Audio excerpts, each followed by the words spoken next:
Black girl tests. Hotel staff. By disguising as cleaner.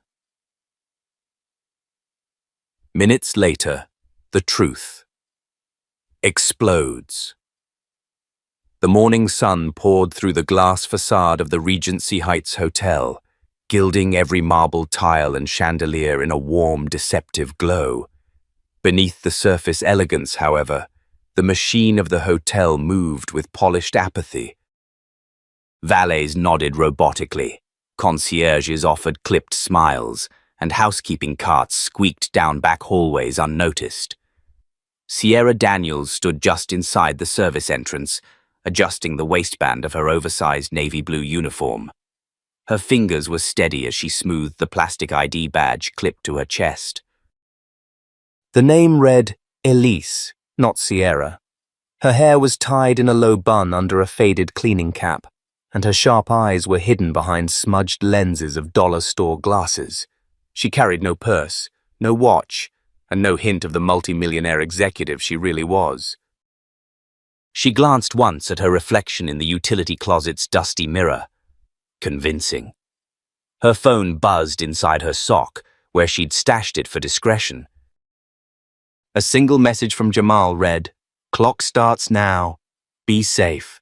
She slid the mop bucket forward, the wheels groaning in protest as if they knew what she was walking into.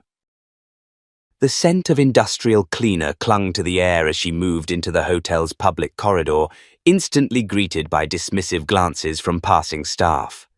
The front desk came into view, a towering white counter staffed by a young white man with slicked back hair and a bored expression. His nameplate read, Ethan. He was busy scrolling on his phone, barely looking up as guests lined up. One of those guests was a black woman in a tailored coat, holding the hand of a little boy. She stepped forward to ask about early check-in. "We're not doing early check-ins for standard rooms," Ethan muttered, eyes still on his screen. "But the website said, it's not guaranteed," he cut her off sharply. "And you're not the only guest here." Sierra paused mid-step, her hand tightening around the mop handle. 2 paces behind the woman, a white couple with gym bags was immediately ushered forward by a smiling staffer who had just emerged from the back. No ID check, no delay. The woman and her son stepped aside without complaint, but their shoulders slumped. Sierra's jaw clenched, but she kept moving. Invisible, just like she planned. She pushed through a side hallway heading for the employee break room. Along the way, she passed Carson Blake, the operations manager, barking orders into a headset while holding a designer coffee. "You tell maintenance that if that pipe bursts again, I want someone fired. And I mean today." His gaze flicked to Sierra. He didn't acknowledge her, just walked past. Inside the break room, the air smelled of reheated soup and cheap coffee. A Latina woman in her late 40s sat quietly by the vending machine eating a sandwich. She looked up as Sierra entered. "You're new," she said, voice cautious but kind. Sierra nodded. "Started today." The woman extended a hand. "Rosa." "Housekeeping floor 2. "Elise," Sierra replied, taking the hand. "I'm just trying to stay out of the way." Rosa gave a small smile. "That's the rule." As they spoke, a voice cut in from the doorway. "Hey, cleanup crew, we've got a spill on 9. Get on it." The man who spoke was Greg from facilities, a mid-level tech with a perpetual scowl and a badge swinging off his belt like a trophy. He didn't wait for a response before disappearing. Sierra gave Rosa a glance. "That normal?" "All the time," Rosa shrugged. "You'll get used to it." Sierra said nothing. Instead, she pulled the cleaning cart back into the hall, making her way to the elevator. The closer she got to the 9th floor, the more her heart pounded. Not out of fear, but fury. Room 914 had reported a spill. When she arrived, the door was open. A white man in a designer polo shirt stood just inside. "Took you long enough," he grunted. You people never show up on time. Sierra kept her face neutral. Apologies, sir. She entered, taking mental snapshots of everything. The smell of alcohol, the woman's jacket on the bed, the way the man loomed just a little too close as she mopped the floor. Her name wasn't in the system. No one here knew her, if he tried something. But he didn't. He left her in silence, grumbling as he stepped out to take a call. When she returned to the hallway, she caught a glimpse of the floor supervisor, Trina Calloway, berating a younger staffer. You call this sanitized? Trina barked. What do you think this is, a budget motel? I'm sorry, the girl stammered, holding back tears. Trina leaned closer. Sorry doesn't fix health code violations. Sierra's blood simmered. No coaching. No dignity. Just humiliation. She turned the corner and found herself standing in front of a large window that overlooked the main lobby. From this angle, the chandeliers glistened and guests milled about with curated smiles. It was a painting. A lie. 12 minutes into her shift, and she'd seen enough to fill an HR report. But she wasn't here to fill out reports. She was here to dismantle a culture. She reached under her sleeve, pressed the discreet button on the recording mic tucked beneath her uniform collar, and whispered, Timestamp. Day 1. Everything is as expected. Worse, even. I'll begin phase 2 after lunch. She moved to the stairwell and descended quietly, unnoticed, invisible. That's how they wanted her. Exactly how she needed them to see her. But the truth was about to explode, and they wouldn't see it coming. By the second day, Sierra Daniels had perfected the art of being unseen. The mop, the slouched posture, the carefully blank expression, every detail worked like armor. No one looked twice at the cleaner wheeling supplies past them in the guest corridors or pausing just long enough in staff hallways to overhear the latest cruel remark. At 8:27 a.m., she entered the staff elevator with a cart that rattled slightly too loudly. No one joined her. On the 3rd floor, she stepped out and headed to the West Wing. Room 320 had submitted a minor housekeeping request, but she wasn't headed there for towels. She was running a test. Outside room 319, a tray of untouched breakfast dishes sat beside a door with a Do Not Disturb sign. Sierra set her cart aside and knocked lightly. No response. She waited 5 seconds, then knocked again. The door creaked open a few inches. A soft voice called out, Can I help you? Sierra leaned in slightly. Apologies, ma'am. I'm just checking in. There was a guest complaint about a lingering smell on the floor. The woman, a black mother in her early 40s, wearing a work badge on a lanyard that read Children's Legal Fund, peeked out. Oh! I didn't smell anything. Sierra smiled. Thanks. May I ask if you received a courtesy call last night? New policy says front desk checks in within the first hour. The woman looked confused. No. Actually, it took them an hour just to find my reservation. They said there was a system error. There it was again. Another system error that always seemed to affect guests who looked like her. Thank you, Sierra said warmly. If you need anything, call down. Don't let them brush you off.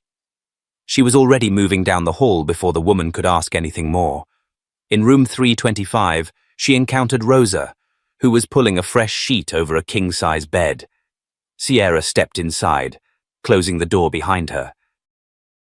Hey, Sierra said low. Rosa looked up, surprised. You okay? I need a favor. Rosa set the pillow down. You in trouble? No, but I'm going to test the front desk. Rosa narrowed her eyes. What kind of test? I'm going to go downstairs dressed like a guest. Lost tourist type. I want to see how they treat me compared to others. You've seen it. I just need proof. Rosa hesitated. "You're really not just a cleaner, are you?" Sierra looked her straight in the eye. "No." "And one day soon, you'll understand why that matters." That afternoon, Sierra returned to the hotel through the main entrance, wearing fitted slacks, a cream blouse, and a crossbody bag that screamed casual professionalism. Her hair was loose, her badge and uniform gone. She looked like any black woman on a business trip, harmless, but not high priority. At the front desk stood Ethan again, still scrolling. She waited behind a white couple with backpacks and worn luggage. He greeted them with a bright smile, even joked about the husband's beard. They laughed. When they stepped away, Sierra stepped forward. "Hi. I was told to come here for city tour info. I'm staying just a few blocks away." Ethan didn't look up. "Website's got that?" "Right," Sierra said calmly. "But I was hoping to ask someone directly. See what's actually worth seeing." He sighed, finally glancing at her. "There's a map over there." "Knock yourself out." Just then, a young blonde woman in athleisure walked up beside her. Ethan's demeanor changed instantly. "Welcome to the Heights," he said smoothly. "Need help finding something?" Sierra didn't move. She just watched. The woman smiled and chatted like they were old friends. He pulled out a printed schedule for her, offered to call a car service, gave her a restaurant recommendation without being asked. Sierra stayed silent until the woman left. She stepped closer to the desk. "You didn't even ask if I needed help," she said, voice calm. Ethan blinked. "You said you weren't staying here. That stops you from offering help?" "Ma'am, I'm very busy," he said, backing into defensiveness. "You can file a complaint if you want." "Oh, I will," Sierra said, turning and walking away. Except she wasn't headed for the guest lounge. She took the side corridor, slipped down the employee stairwell, and returned to the supply closet on floor 4. Inside, she pulled off the blouse and swapped it for her uniform shirt. In minutes, Elise the janitor was back. Later that day, during her routine in the staff cafeteria, she overheard Trina Calloway complaining to Carson. 3 more refund requests this week from guests claiming staff were rude. This generation is soft. Carson scoffed.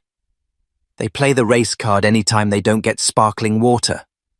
Sierra's stomach turned. As she turned to leave, Malik, the young bellhop with gentle eyes, caught her shoulder. "You okay?" She looked at him. Long pause. "No. But I'm getting there." That night, back in her private rented flat, she uploaded the audio clips, the surveillance snapshots, and her observations into a secure cloud folder titled Regency Report, Phase 1. She recorded a voice memo. "They think I'm a cleaner, just another disposable hand. But I've seen it. I've felt it. We're going to flip the mirror. One way or another, they will see themselves for who they really are." She ended the recording, and quietly she smiled. Because the cracks were already starting to show. The air in the staff corridors had changed. It was subtle, but Sierra could feel it. Conversations hushed as she passed. Eye contact lingered longer. Whispers followed her mop bucket. Someone had started to suspect her. She kept her posture relaxed, her movements slow, practiced. But every step she took through the Regency Heights Hotel now carried an extra layer of calculation. She knew her time under the radar was running out. That morning, she had slipped a small audio recorder into the fake utility belt she wore and headed for the 2nd floor. She'd chosen that hallway for a reason. Room 204 had filed a noise complaint 3 days in a row and had received no response. The guest was an older black man, registered under a veteran's discount. Every time he called, Trina marked the complaint resolved. Sierra had verified it personally. No one had followed up. When she approached the room with a cart she didn't need, the door was ajar. Inside, the veteran was sitting by the window, his leg in a brace, a crutch leaning against the wall. "Excuse me," Sierra said gently. "I'm just passing through." "Everything all right in here?" The man turned, surprised. "You with maintenance or something?" "Housekeeping," she said. "Sort of." He squinted at her, skeptical but not unkind.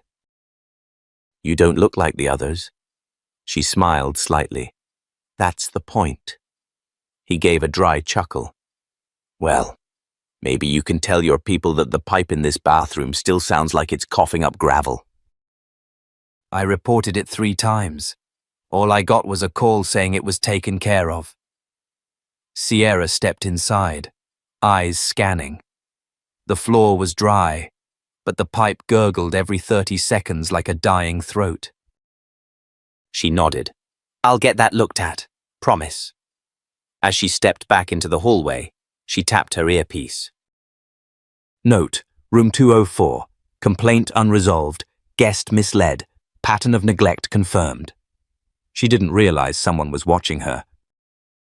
Down the hall just beyond the corner stood Marcus Finch, the hotel's head of security. A former cop with a trimmed beard and a reputation for being by the book, Marcus was rarely seen walking the guest floors. But today, he was leaning just far enough out of sight, one eye tracking her movement. Later that afternoon, Sierra entered the housekeeping lounge to find Rosa waiting, eyes tense. "You were right," Rosa said in a low voice. "Something's going on." "They're looking into someone. I think it might be you." Sierra didn't flinch. "What do you mean?" "Trina's been asking questions. Where you transferred from? Who trained you? Why there's no file in the old system?" Sierra sat slowly. "How do you know?" Rosa hesitated, then whispered, "Because I heard her ask Marcus to pull the building's internal footage, not lobby cams." "Staff hallways." Sierra stared at the floor for a long moment, heart thudding. "I knew it was coming. Just not this fast." Rosa's eyes softened. "You want me to say something?" "No," Sierra said firmly. "Don't do anything. I'll handle it." That night, she changed plans. Instead of shadowing housekeeping calls, she returned to her rented flat early. On the dining table, she laid out printed copies of guest surveys flagged for attitude from staff, all logged under Trina's department. Most had been marked resolved with identical language. Guest error, no further action required. She opened her laptop and pulled up the footage Jamal had helped her retrieve remotely from internal servers. One clip showed Ethan ignoring a guest's complaint. Another captured Carson dismissing a kitchen worker's injury as clumsiness. Then came the one that hit harder than she expected. A teenage black girl standing at the front desk, looking lost. Her suitcase too big for her hands, no adult nearby. She asked something inaudible. Ethan pointed off to the side, shaking his head. The girl's shoulders slumped. He turned back to his computer. Then he laughed. At her. Sierra paused the video. A moment of silence stretched in the room. Her chest felt tight. She stood and walked to the window, breathing slowly. This wasn't about isolated incidents anymore. This was a system, and she wasn't here to bandage it. She was here to dismantle it. The next morning, she changed into civilian clothes, neutral slacks, a blazer, no badge, and walked through the main lobby around 9:00 a.m., blending in as a guest. At the front desk, Ethan was mid-conversation with a middle-aged white woman about champagne delivery. He smiled wide, laughing like they were old friends. Sierra stood behind her, silent, waiting. When the woman left, Sierra stepped up. "Hi. Just wondering if there's a manager I can speak to about a staff issue." Ethan barely glanced at her. "You staying here?" "Yes." He sighed, uninterested. "You'll have to go through the app. Guest services." "No chance I can leave a note?" He rolled his eyes.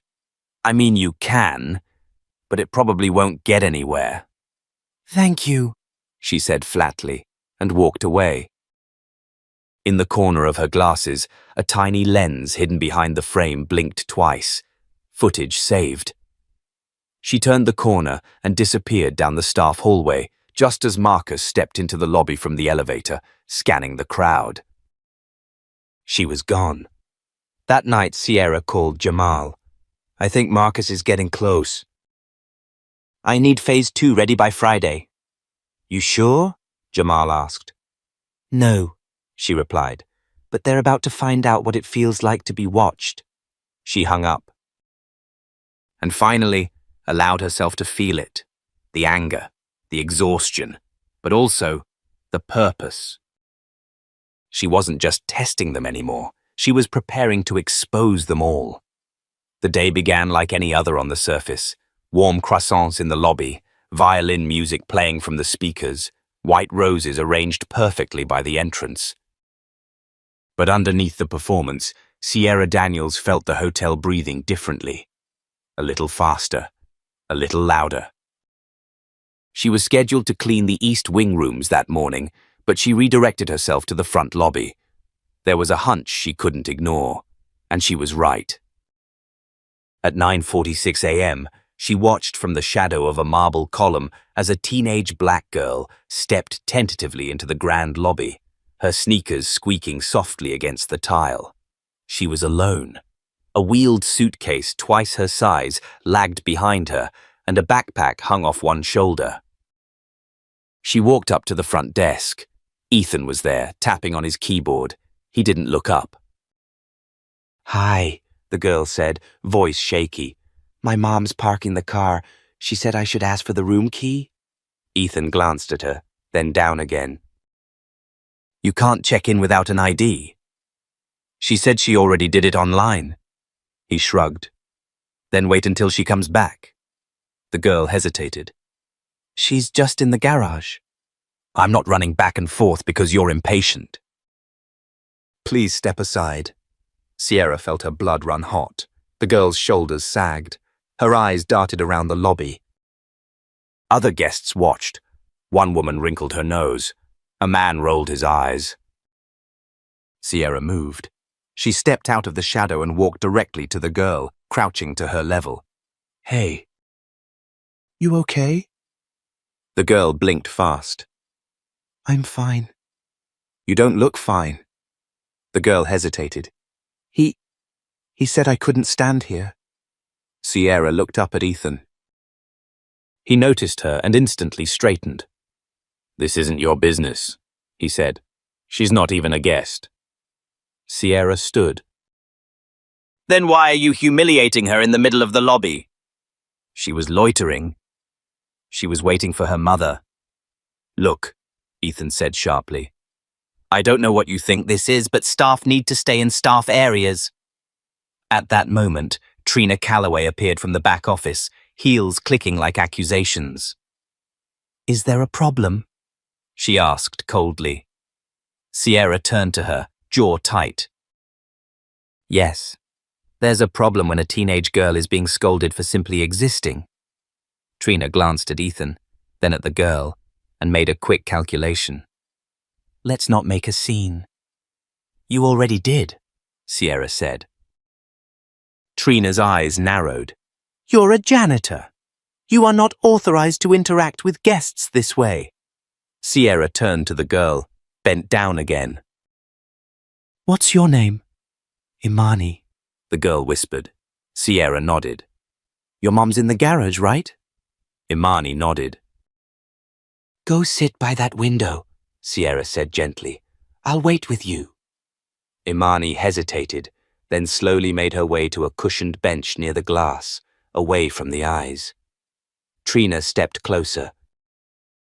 This is gross insubordination. You're done. Sierra looked her dead in the eye. Not yet. She walked off, leaving Trina frozen, unsure what had just shifted. Later that afternoon, Sierra found Rosa in the linen closet. I broke protocol, Sierra said simply. Rosa stopped folding. What happened? Sierra told her everything. When she finished, Rosa was quiet for a long moment. That's the girl from last week, she said softly. I saw her and her mom at the elevator. They looked so excited to be here. They won't feel that way now. What are you going to do? Sierra leaned against the shelves. Tell you the truth. She closed the closet door, then pulled off her cleaning badge. My name's not Elise. Rosa stared. I figured. My name is Sierra Daniels. I'm on the board of directors for Morningside Properties. We own this hotel, and 5 others. Rosa's mouth parted. Her voice came in a whisper. You're corporate? I am. And you've been cleaning rooms? Sierra nodded. Watching, recording, gathering everything. Why? Because the reports I saw in my office didn't match what the managers were sending in. Because people like you keep getting stepped on. Because that girl, Imani, should have been treated like a guest, not a burden. Rosa sat slowly. What do you want from me? I want you to help me expose it. Rosa looked away, thinking, then looked back. You gonna clean house? Sierra's voice was steady. From the lobby to the top floor. That night in her apartment, Sierra uploaded everything. The footage of Ethan, the confrontation, Imani's scared face. She opened a secure call with Jamal. They're onto me. I broke cover, but it was worth it. You want me to hold phase 2? No, move it up. You sure? I'm sure. Tomorrow we start building the list. Who's first? Everyone in leadership, she said. But Trina's going to be the face of it. She ended the call and stared at her screen. For a moment she saw her own reflection in the monitor, not the cleaner, not the executive. Just a woman who had had enough. And she knew she wasn't alone anymore. The next morning, the Regency Heights Hotel ran like clockwork, at least on the surface. Valets hustled at the curb, housekeepers glided quietly from room to room, and front desk staff rehearsed their smiles like actors in a long-running play. But the cast didn't know someone had rewritten the script overnight. Sierra Daniels stood alone in the service elevator, her janitor's uniform folded neatly in the duffel bag slung over her shoulder. Today, she wore a navy suit, not corporate polished, but clean and sharp enough to demand attention. The badge clipped to her chest read, Director, Morningside Properties. Her face was calm, but her mind ran with precision. She stepped out onto the executive floor and moved straight toward Conference Room B, where the department heads were holding their weekly operations meeting. The doors were partially closed, but voices inside were raised. Trina Calloway. Look, I'm not saying she wasn't out of line, but janitors don't have the authority to question front desk policy. She escalated in front of guests. That's a liability. And what about your liability, Trina? Sierra said as she pushed the doors open. Every head turned. Trina's expression collapsed into confusion, then disbelief. Excuse me, who are... Sierra held up her badge, stepped into the room, and let the silence settle. I'm Sierra Daniels, owner representative. And I've been working alongside all of you for the last 3 weeks under the name Elise. Gasps rippled around the table. Carson Blake leaned forward, hands steepled. Wait. You're the cleaner from West Wing. I was, Sierra replied calmly. Now I'm here to talk about how this hotel has treated its guests and its staff. Trina laughed nervously. This is a stunt, right? Some corporate test? No, Trina, Sierra said, stepping closer. this is a mirror, and I brought it to show you exactly who you are. She dropped a black folder onto the table.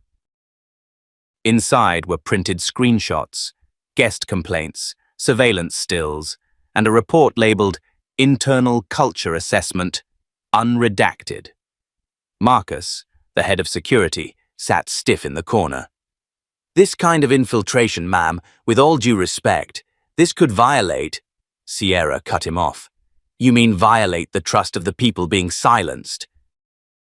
"Because I have over 70 documented cases where staff or guests of color were ignored, dismissed, or penalized for speaking up, and a good number of them lead right back to this room." No one spoke. "I've got footage of Ethan denying services to multiple minority guests," she continued, voice rising. "I have records of Trina signing off on falsified housekeeping reports. Carson, I've got staff interviews describing how injuries were covered up to avoid workers' comp claims." "You've been spying on us?" Trina snapped. Sierra leaned in. "No, I've been watching you. There's a difference." "Spying is sneaky. This is called accountability." Carson shifted uncomfortably. "You can't just—" "Oh, I can," she said, steel entering her voice. "And I will." She turned to the rest of the staff, many of whom now looked down at the table. "I didn't come here to humiliate anyone. I came here because the culture of this hotel is sick. And what's worse is that it's being defended by people who think their title makes them untouchable." Trina stood. "So what? You're going to fire us all? Cancel us?" "I'm not cancelling anything," Sierra replied. "I'm disinfecting the mold." Then she dropped the real blow. "In 48 hours, we're hosting an emergency all-staff meeting in the Grand Ballroom. Required attendance. At that meeting, I'll present a full transparency report of everything I've uncovered. I'll be naming names, showing faces, and anyone who wants to come clean before then should meet me in my office by 6 p.m. Today, the silence was suffocating. Trina stepped forward, but there was a crack in her confidence now. "This is harassment," she said. "You went undercover. You tricked people." "No," Sierra said, holding her stare. "I gave you a chance to show me who you were when no one was watching." "And you did." She turned and walked out, heels clicking with quiet authority.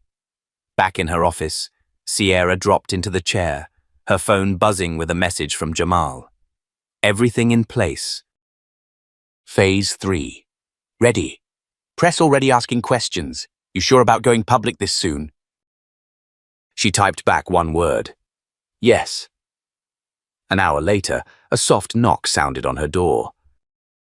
Rosa stepped in, eyes low. "There's someone here to see you." Sierra stood. "Who?" "Marcus. And 2 staff from the kitchen.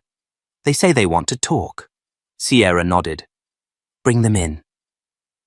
As the door closed behind Rosa, Sierra exhaled, long and slow. This wasn't the storm yet.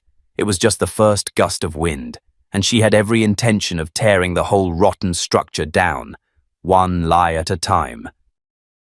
By noon the next day, the pressure inside the Regency Heights Hotel had grown so thick it clung to every polished surface. Whispers passed faster than room service carts. Some employees smiled tighter, walked faster, avoided eye contact altogether.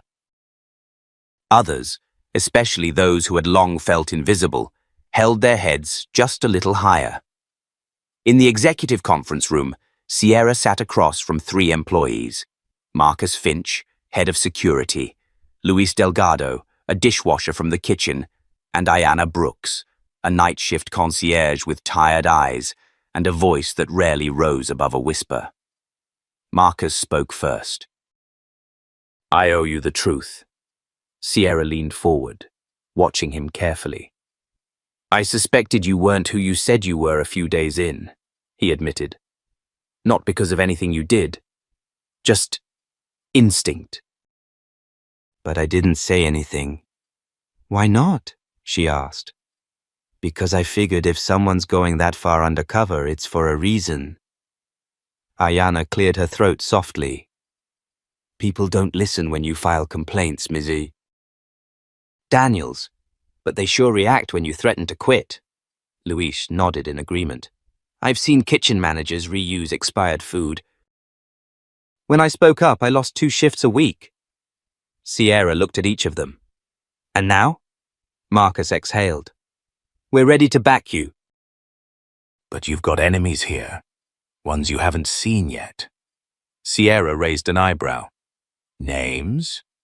Marcus hesitated, then said, Gerald Meeks, Regional Director. Corporate man. He heard about the upcoming meeting. I think he's flying in tomorrow. That fast?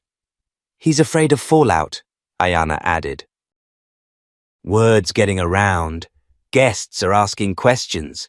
Someone leaked that a mystery exec is about to shake things up. Sierra sat back. Her plan was moving, but faster than she had anticipated. That wasn't necessarily bad. It just meant she needed to prepare. She stood.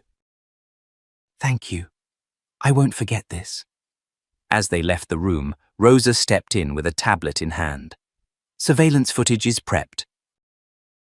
We've compiled a master folder. 3 sets, 1 for internal review, 1 for legal, 1 for the press, if it comes to that. Sierra took the tablet and skimmed the first few files. Trina berating a black housekeeper over a missed towel count. Ethan rolling his eyes and turning away from a mother with 2 children. Carson laughing at a catering server who spilled wine on a guest's shoes. It was all there. Quiet, clean, and damning. Get the legal copies to Jamal, Sierra said. Tell him we may need to go wider. That evening, Sierra walked the halls not as a cleaner, but not fully as an executive either. She was something in between. Her presence now stirred unease in some and silent relief in others. She was beginning to be seen, not as a title but as a reckoning. As she passed the staff locker area, she heard her name spoken. Shh. I heard she's here to fire everyone, someone whispered. Good, another voice said. They've been getting away with it too long. She turned the corner and saw Marlon, a doorman who'd worked the entrance for 12 years, standing with Nadine from laundry. Both stopped when they saw her. Sierra raised her hand slightly. Relax. I'm not here to fire anyone who does the work. Marlon's face softened. Then you got nothing to worry about from us. She smiled. That's what I thought. He stepped forward. What happens at the meeting tomorrow? Sierra thought for a moment. Change. But it won't be easy. And not everyone's going to like it. Nadine crossed her arms. We've been waiting on easy for years. We can handle the rest. Back in her office, Sierra reviewed the final edits on her internal report. The top of the first page read, Phase 3, The Reckoning. A soft knock interrupted her thoughts. To her surprise, it was Ethan. He looked smaller without the desk. Out of place. His voice was low. I heard what you're doing. She said nothing. Look, I didn't know who you were. If I had... Sierra cut him off. That's the problem. You only treat people with respect if you know they have power. He flushed. I didn't mean it like that. No, you meant exactly that. And that's why you're on the list. He blinked. What list? You'll find out tomorrow. Ethan stood frozen for a second, then turned and walked out. Sierra sat back, her eyes landing on the plaque on the wall behind her desk. It read, Leadership is not about control. It's about care. She had kept it from her days running her first non-profit, and tomorrow she would carry that same principle into the ballroom and drop a truth bomb the hotel wouldn't recover from, because the walls had heard enough. Now it was time for them to speak. The morning of the staff meeting arrived cloaked in nerves and rumor. The grand ballroom at the Regency Heights, normally reserved for wedding receptions and corporate galas, had been stripped of glamour. No soft jazz, no gold-rimmed champagne flutes. Just rows of plain chairs facing a modest stage flanked by 2 projection screens. By 10:30 a.m., the energy in the halls had shifted from curious tension to full-blown speculation. Staff whispered behind utility carts and locker doors. Word had traveled fast that the janitor wasn't a janitor. That Sierra Daniels, now walking openly with her Morningside Properties badge, had come not just to clean rooms, but to clean house. At 11:15, Gerald Meeks arrived. The regional director's presence sent a chill through the executive wing. Tall, lean, and always dressed like he was 5 minutes from a press conference, Gerald's reputation preceded him. He rarely showed up unless profits were threatened, and he had no patience for disruption, especially not from within. He stepped into Sierra's office uninvited. "You went too far," he said flatly. Sierra didn't look up from her screen. "Good morning to you too. I just got off a call with New York." Do you understand the damage this kind of stunt could cause to the brand? She turned to face him. The brand is already damaged. I'm just giving people the receipts. You're blowing smoke, he snapped. Staff get frustrated. Guests complain. That's life in hospitality. But you staged a spy operation in your own building.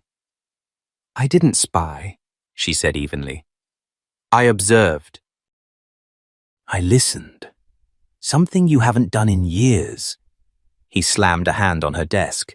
You're risking millions in PR. Lawsuits, investor panic.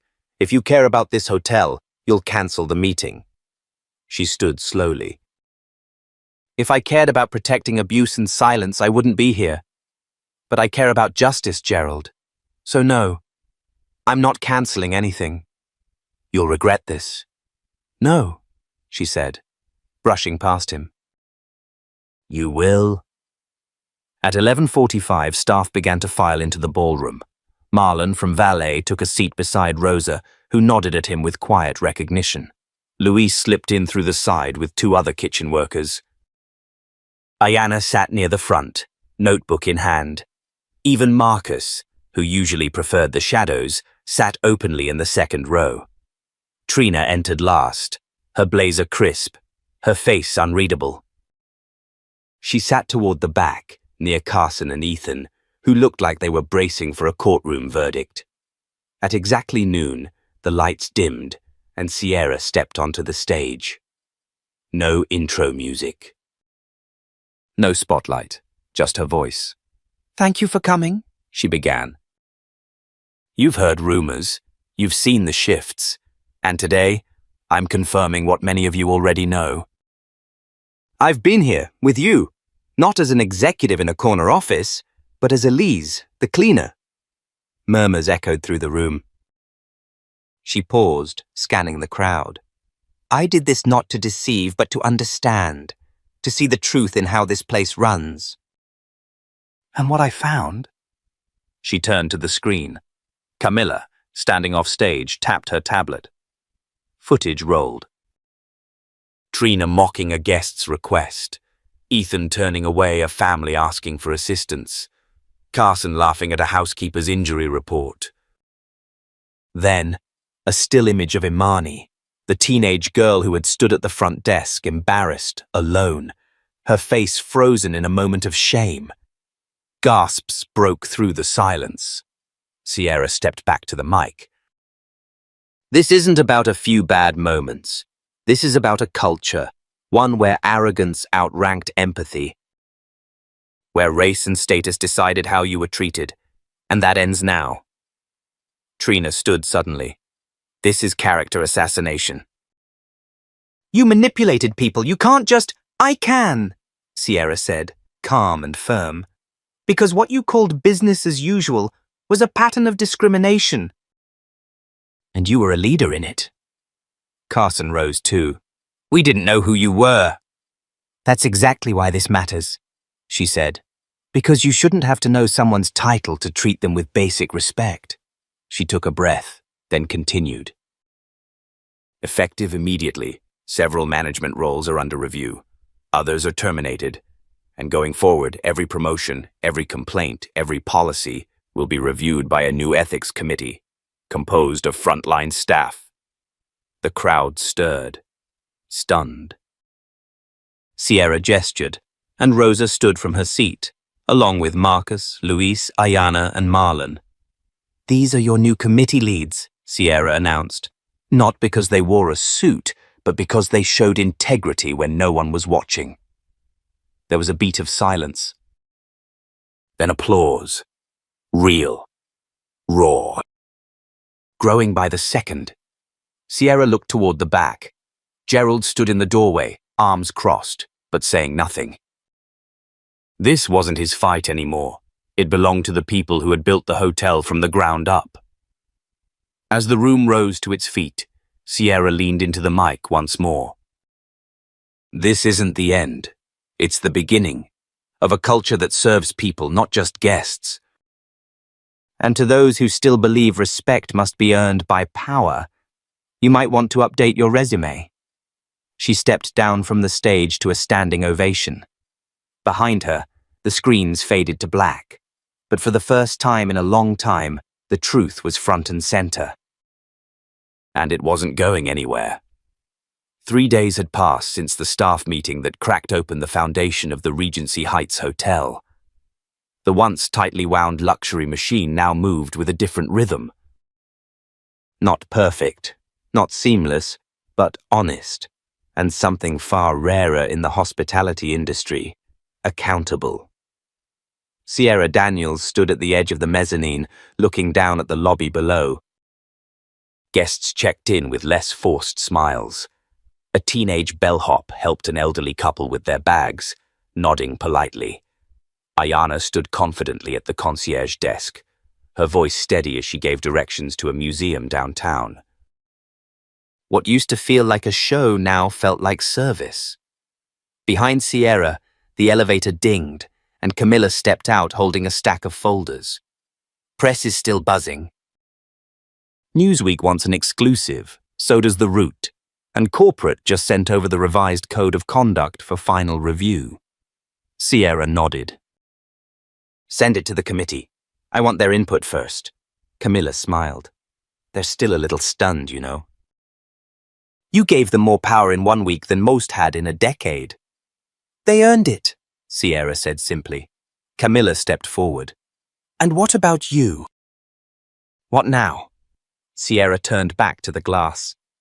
"I finished what I started." Down in the lobby, Trina was being escorted out by HR. Her posture was rigid, chin up, but her steps faltered. Her replacement. A woman named Denise Marshall, promoted from guest relations, a woman who once slept in her car during double shifts because she couldn't afford rent between paychecks. Now, she would help rewrite how this hotel treated people from the ground up. Outside the hotel, reporters lined the sidewalk. Microphones and lenses waited for Sierra.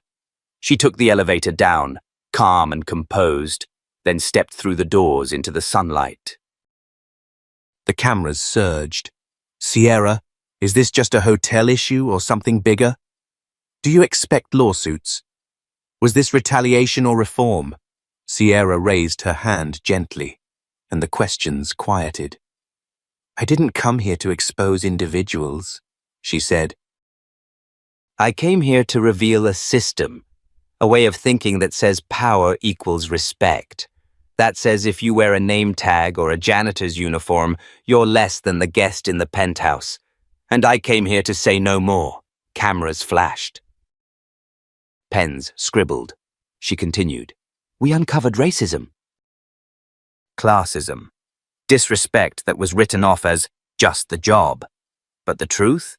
The truth is every place that serves the public is built on the backs of people most guests never see. The cleaners, the cooks, the night shift. The people who aren't on the website but make the experience possible." A young reporter stepped forward. "So what happens next?" Sierra looked right into the lens of the nearest camera. "What happens next is we rebuild, not just with policy, but with culture. Every guest deserves respect. Every employee deserves dignity. And if that makes some executives uncomfortable, good. Change is supposed to be uncomfortable." Later that afternoon, she returned to the staff lounge. The bulletin board now held more than just schedules. It featured handwritten notes from employees. "Thank you. We see you. Finally, someone listened. Marlon approached, his usual calm replaced with something warmer. You said this place would feel different. I didn't believe it. But now I get it. Sierra smiled. You're part of it. I know, he said, then added quietly. Took long enough. That evening, Sierra walked to the janitor's closet, the one she used when all this began. It was still there, still cramped and dim, still smelling faintly of bleach. She stepped inside. In the corner stood her old mop and bucket, exactly where she had left them. She didn't touch them, just looked for a moment. Remembered. She closed the door gently, turned the light off, and walked away without looking back. The hotel would continue without her in the shadows. Her job wasn't to stay hidden anymore. It was to lead in plain sight, and to remind anyone watching that titles don't define impact. Courage does. If you've made it this far, thank you for following Sierra's journey. If her fight for dignity, justice, and change inspired you, don't let it end with the last word. Share this story. Leave a comment. Subscribe for more stories that reflect the real power of everyday people who rise against the system. Because justice doesn't wear a suit, it wears truth, and truth never stays hidden for long.